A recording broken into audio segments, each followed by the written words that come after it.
মেধা ভালো না হলে 40 দিন ফজরের পর সন্তানকে এই দুইটি খাবার খাওয়ান, এর ফলাফল দেখলে আপনি নিজেই অবাক হয়ে যাবেন। আপনি নিজেই বুঝতে পারবেন যে এই দুইটি খাবার আপনার সন্তানের মেধা বাড়ানোর ক্ষেত্রে কতটা গুরুত্বপূর্ণ ভূমিকা পালন করছে।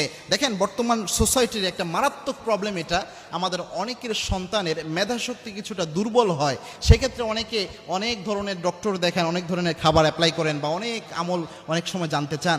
সেক্ষেত্রে দুইটি হাদিসের আলোকে যদি আমরা একটা সমাধানে নিয়ে আসি, এই আমলটা অনেক বেশি কার্যকর এবং আমার পরীক্ষিত বেশ অনেকের উপকার হয়েছে আমলটি করার কারণে। 40 দিন যদি দুইটি খাবার আপনার সন্তানকে আপনি খাওয়াতে পারেন, আল্লাহ রাব্বুল আলামিন এই শেফা ইনশাল্লাহ দান করবেন। তার মধ্যে 1 নাম্বার হচ্ছে মধু নিতে হবে আপনার। মধু কিন্তু অন্যান্য খাবারের মতো খাবার নয়, মধুর যে বিশেষত্ব রয়েছে এটা রাসূল ইসলামের হাদিসে জানিয়েছেন এবং কি আল্লাহর হাবিব সাল্লাল্লাহু আলাইহি ওয়াসাল্লাম জানিয়েছেন, আলাইকুম বিশিফাইন, দুইটা জিনিসের মধ্যে আল্লাহ রাব্বুল আলামিন তোমাদের জন্য শেফা রেখেছেন।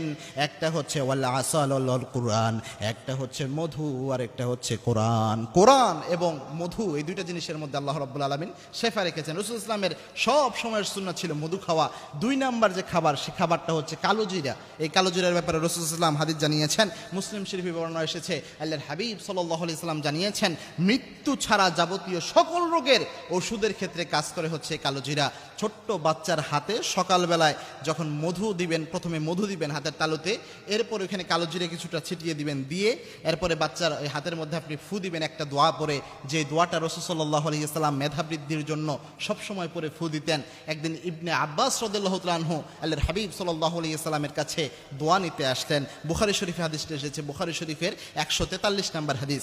আল্লাহর হাবিব সাল্লাল্লাহু আলাইহি সাল্লাম ইবনে আব্বাস রাদিয়াল্লাহু তাআলা আনহুর মাথায় হাত দিলেন, মাথায় হাত দিয়ে বিশ্বনবী দোয়া করলেন, আল্লাহুম্মা ফাক্কিহহু ফিদ্দীন ওয়া আল্লিমহু তাওয়ীল। বিশ্বনবী সাল্লাল্লাহু আলাইহি ওয়াসাল্লাম দোয়া করলেন, আপনি যদি শুধু এইটুক পড়েন আল্লাহুম্মা ফাক্কিহহু ফিদ্দীন, এইটুক পরে আপনার সন্তানের ওই হাতের মধু এবং কালো জিরার মধ্যে ফু দিবেন, ফু দিয়ে এরপর আপনার সন্তানকে বলবেন খাওয়ার জন্য। 40 দিন শুধু খাওয়ান। বিশ্বাস করেন প্রিয় ভাই, অবশ্যই এটার কার্যকারিতা আপনি পাবেন।